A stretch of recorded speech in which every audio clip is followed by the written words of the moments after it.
निकलना खुल्द से आदम का सुनते आए हैं, लेकिन बड़े बेआबरू होकर तेरे कूचे से हम निकले। एक मुद्दत से कांग्रेस पार्टी में रहने के बाद अब गुलाम नबी आज़ाद ने कांग्रेस को अलविदा कहा है। गुलाम नबी आज़ाद ने कांग्रेस को इस्तीफ़ा दे दिया है। गुलाम नबी आज़ाद के इस इक़दाम को इस वक्त मीडिया अलग अलग तरीके से पेश कर रही है।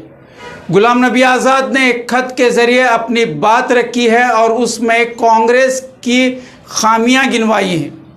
आपको पता होना चाहिए कि तकरीबन 47 साल वो कांग्रेस में रहे हैं। उन्होंने इसका ज़िक्र भी अपने लेटर में किया है और अपनी कुर्बानियां भी गिनवाई हैं।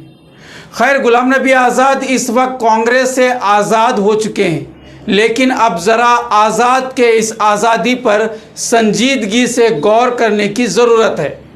ख़ास कर मुसलमानों के लिए ये लम्हा फ़िक्र है। गुलाम नबी आज़ाद ने इस्तीफ़े के बाद कांग्रेस की खामियों का खुलेआम जिक्र किया है।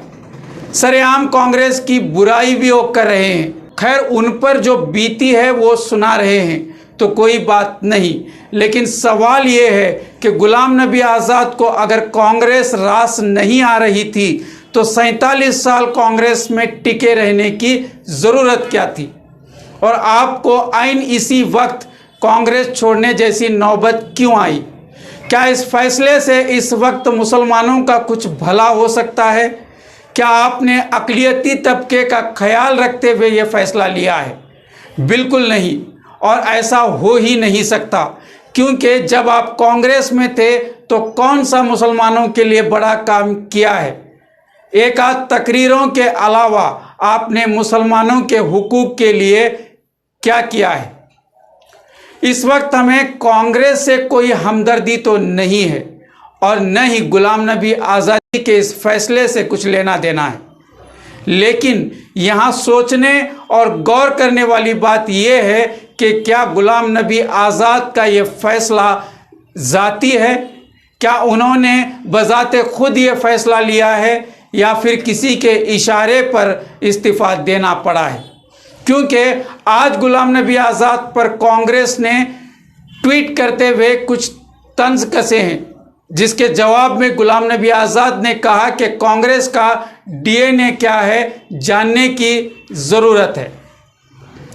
जहां एक तरफ कांग्रेस की खस्ताहाली का रोना रो रहे हैं, वहीं वो वज़ीर आज़म मोदी की तारीफ भी कर रहे हैं। आज़ाद ने कहा कि मैं मोदी को मगरूर शख्स समझता था, जबकि एक हादसे के दौरान मोदी की हमदर्दी से अंदाज़ा हुआ कि वो एक अच्छे इंसान हैं।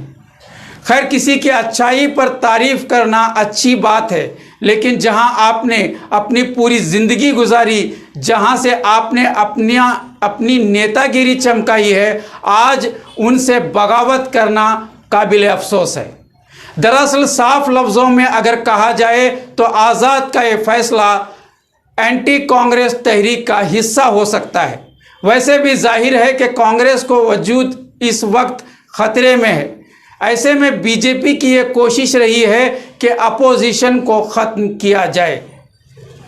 ऐसे में गुलाम नबी आज़ाद का इस्तीफ़ा देना और कांग्रेस पर इल्ज़ाम तराशी करना कहीं ना कहीं 24 के इलेक्शन में कांग्रेस को कमज़ोर करने की साजिश हो सकती है।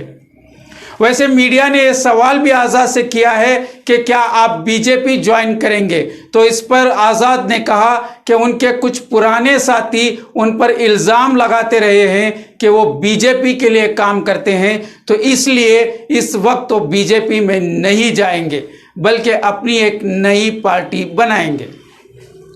अगर वाकई गुलाम नबी आज़ाद नई पार्टी बनाते हैं तो यकीन जानिए आज़ाद को कुछ फ़ायदा हो ना हो, मुसलमानों को नुकसान ज़रूर होगा। आखिर में एक बात ये भी सुन लें कि आज़ाद का ये फ़ैसला की शुरुआत है, अनकरीब मुसलमानों के नाम निहाद लीडरान या फिर कांग्रेस हिमायती भी अब कांग्रेस की मुखालिफत ज़रूर करते नज़र आएंगे। खैर, हवा अपने ज़ोर पर है, अब कौन कौन से चिराग बुझेंगे ये तो वक्त ही बताएगा।